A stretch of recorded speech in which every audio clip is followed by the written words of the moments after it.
الحمدللہ رب العالمین والصلاة والسلام علی سید الانبیاء والمرسلین۔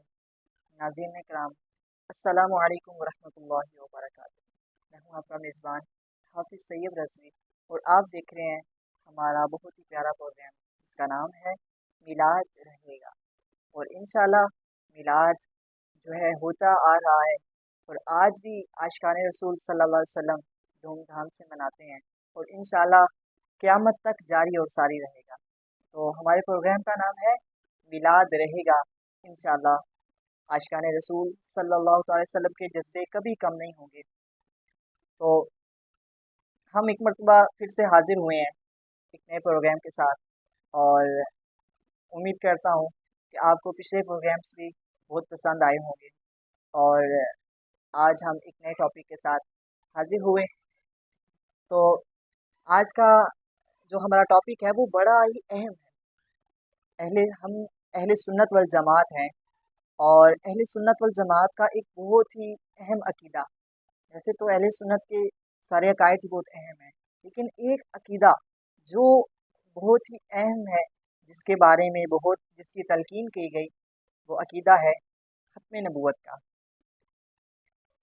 حضرت امام نجیم علیہ رحمہ آپ فرماتے ہیں کہ اگر کوئی شخص 5 وقت کا نمازی بھی ہو، اور نمازی ہونے کے ساتھ ساتھ نوافل بھی پڑھتا ہو، تہجد گزار بھی ہو، اور صدقہ اور خیرات بھی کرتا ہو، حج و عمرہ بھی کرتا ہو، لیکن کیا فرماتے ہیں کہ اگر وہ شخص ختم نبوت کے مسئلے کی حساسیت کو نہیں سمجھتا، ختم نبوت کا مسئلہ، ختم نبوت کا عقیدہ تو بہت دور کی بات، بلکہ یہ کتنا حساس مسئلہ ہے، اگر وہ اس کو بھی نہیں سمجھتا تو آپ فرماتے ہیں کہ ابھی تو وہ شخص مسلمان ہی نہیں ہوا۔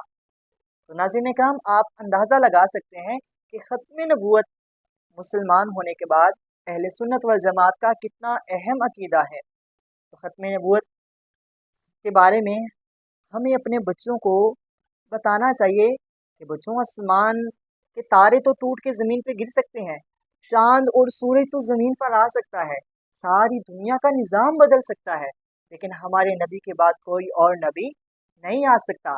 ہمارے نبی آخری نبی ہیں، اور ہمارے نبی کے بعد کوئی نبی نہیں۔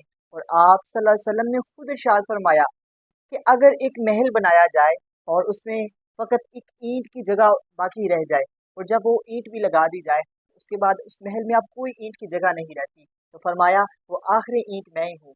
مطلب یہ ارشاد فرمایا کہ میرے بعد کوئی نبی نہیں، اور ایک مقام پہ آپ نے ارشاد فرمایا کہ میں محمد صلی اللہ تعالیٰ علیہ وآلہ وسلم کہ پوری دنیا میں جتنے بھی ذرے ہیں، بلکہ ایک مرتبہ نہیں، آپ نے ارشاد فرمایا کہ پوری دنیا میں جتنے بھی ذرے ہیں، میں اتنی مرتبہ قسم اٹھا کے کہتا ہوں کہ میں محمد صلی اللہ علیہ وسلم اللہ تعالیٰ کا آخری نبی ہوں۔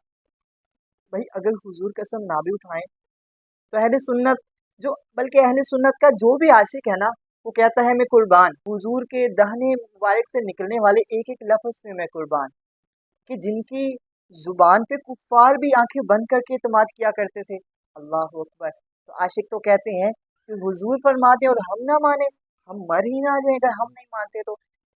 اور اس سے بڑی اب کیا قسم ہو سکتی ہے کہ خود حضور بھی قسم اٹھا کے فرما دے، اور ایک مرتبہ نہیں بلکہ فرمایا پوری دنیا میں جتنے ذرے ہیں، میں اتنی مرتبہ قسم اٹھا کے کہتا ہوں کہ میں اللہ کا آخری نبی ہوں۔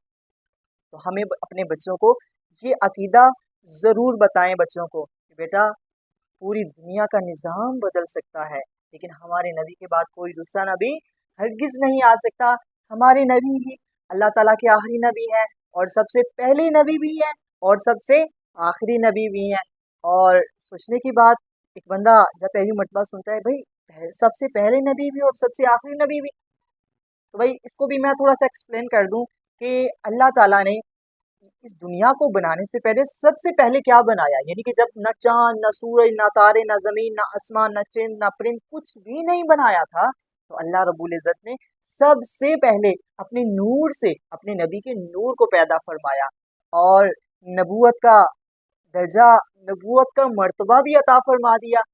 اللہ اکبر۔ تو سب سے پہلے نبی بھی میرے حضور ہیں، اور جب اس دنیا میں تشریف لائے تو سارے نبیوں کے آخر پہ تشریف لائے، تو سب سے پہلے نبی بھی میرے حضور ہیں اور سب سے آخری نبی بھی میرے حضور ہیں۔ میرے امام فرماتے ہیں فتح باب نبوت پہ بے حد درود، ختم دور رسالت پہ لاکھوں سلام، مصطفیٰ جان رحمت پہ لاکھوں سلام، شمع بزم ہدایت پہ لاکھوں سلام۔ ہمارے ساتھ جڑی رہیے گا، انشاءاللہ بہت کچھ سیکھنے کو ملے گا۔ تو آئیے بڑھتے ہیں بچوں کی طرف اور اپنے سوال و جواب کا سلسلہ شروع کرتے ہیں۔ اور آج چونکہ ہمارا جو ہے ٹاپک وہ ختم نبوت کا تھا، تو ختم نبوت سے ریلیٹڈ آئیے بچوں سے سوال و جواب کرتے ہیں، دیکھتے ہیں کہ بچوں کو اس کے بارے میں کتنا پتہ ہے اور آپ کے بچوں کو بھی بہت کچھ سیکھنے کو ملے گا۔ تو آئیے، السلام علیکم جی بچوں، کیسے ہیں آپ؟ ٹھیک ہیں؟ اچھا، تو میرا سب سے پہلا آپ لوگوں سے سوال یہ ہے، ختم نبوت سے ریلیٹڈ یعنی ختم نبوت کے بارے میں کوئی حدیث مبارکہ پیش کر۔ جی زبیر آپ بتائیں۔ آپ صلی اللہ علیہ وآلہ وسلم نے ارشاد فرمایا لا نبی بعدی، کہ میرے بعد کوئی نبی نہیں آئے گا۔ آپ صلی اللہ علیہ وسلم نے ارشاد فرمایا لا نبی بعدی، کہ میرے بعد کوئی نبی نہیں آئے گا۔ بھئی آپ کا جواب درست ہے، سبحان اللہ۔ جیسا کہ پہلے بھی حدیث مبارکہ تو میں نے جو ہے پیش کی، لیکن ماشاءاللہ زبیر نے بہت اچھا جواب دیا اور بہت ہی معتبر حدیث مبارکہ سنائی کہ لا حضور نبی کریم صلی اللہ علیہ وسلم نے ارشاد فرمایا لا نبی بعدی، کہ میرے بعد کوئی نبی نہیں آئے گا۔ تو ماشاءاللہ بہت اچھا جواب دیا آپ نے۔ تو آئیے اپنے اگلے سوال کی طرف بڑھتے ہیں۔ تو بچوں میرا اگلا سوال آپ لوگوں سے یہ ہے، حضور نبی کریم صلی اللہ تعالی وسلم نے جھوٹے نبیوں کے بارے میں کیا ارشاد فرمایا؟ جی حسن آپ بتائیں، حسن کو مائک دو۔ آپ صلی اللہ علیہ وسلم نے فرمایا میرے بعد 30 جھوٹے نبی آئیں گے۔ آپ صلی اللہ علیہ وسلم نے ارشاد فرمایا میرے بعد 30 جھوٹے نبی آئیں گے۔ اللہ اکبر، بھائی آپ کا جواب درست ہے، سبحان اللہ۔ کیا فرمایا کہ میرے بعد 30 جھوٹے نبی آئیں گے، یعنی کہ نبی ہوں گے نہیں پر نبی ہونے کا دعویٰ کریں گے، پر وہ نبی ہرگز نہیں ہو سکتے، کیونکہ حضور نے ارشاد فرمایا لا نبی بعدی، کہ میرے بعد کوئی نبی نہیں آئے گا۔ تو آئیے اپنے اگلے سوال کی طرف بڑھتے ہیں۔ چلیں بچوں، میرا آپ لوگوں سے اگلا سوال یہ ہے کہ ختم نبوت کے سب سے پہلے محافظ کون ہیں؟ جی علی حمزہ آپ بتائیں۔ حضرت ابو بکر صدیق۔ حضرت سیدنا ابو بکر صدیق رضی اللہ تعالیٰ عنہ ختم نبوت کے سب سے پہلے محافظ ہیں۔ بھئی آپ کا جواب درست ہے، سبحان اللہ۔ اچھا بچوں، آپ میں سے کون بتائے گا کہ سیدنا صدیق اکبر نے جو ایک جھوٹے نبی کے مقابلے میں جو جنگ لڑی، اس جنگ کا کیا نام تھا؟ جی طلحہ آپ بتائیں۔ جنگ یمامہ۔ جنگ یمامہ، بھائی آپ کا جواب درست ہے، سبحان اللہ۔ جنگ یمامہ وہ جنگ تھی جو ختم نبوت کے لیے لڑی گئی، اور سیدنا صدیق اکبر نے مسلمہ کذاب کے مقابلے میں یہ جنگ لڑی۔ اچھا بچوں، میرا اسی سے ریلیٹڈ ایک سوال کہ آپ میں سے کون بتائے گا کہ جنگ یمامہ میں کتنے صحابہ کرام شہید ہوئے؟ جی زبیر آپ بتائیں۔ جنگ یمامہ میں 1200 صحابہ کرام شہید ہوئے۔ جنگ یمامہ میں 1200 صحابہ کرام شہید ہوئے۔ بھئی آپ کا جواب درست ہے، سبحان اللہ۔ اچھا ناظرین کرام، آپ یہاں سے بھی اندازہ لگا سکتے ہیں کہ ختم نبوت کتنا اہم مسئلہ ہے کہ جس کے مقابلے میں جو جنگ لڑی گئی اس میں 1200 صحابہ کرام شہید ہوئے، اور جس میں 700 صحابہ کرام حافظ قرآن بھی تھے۔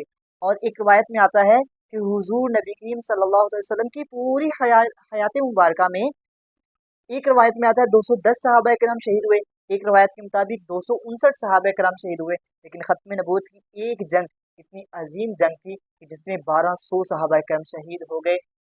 تو آپ یہاں سے اندازہ لگا سکتے ہیں کہ ختم نبوت کتنا اہم مسئلہ ہے، اللہ اکبر، کہ جس کے تحفظ کے لیے 1200 صحابہ کرام نے اپنی جانوں کی قربانیاں دی، اللہ اکبر۔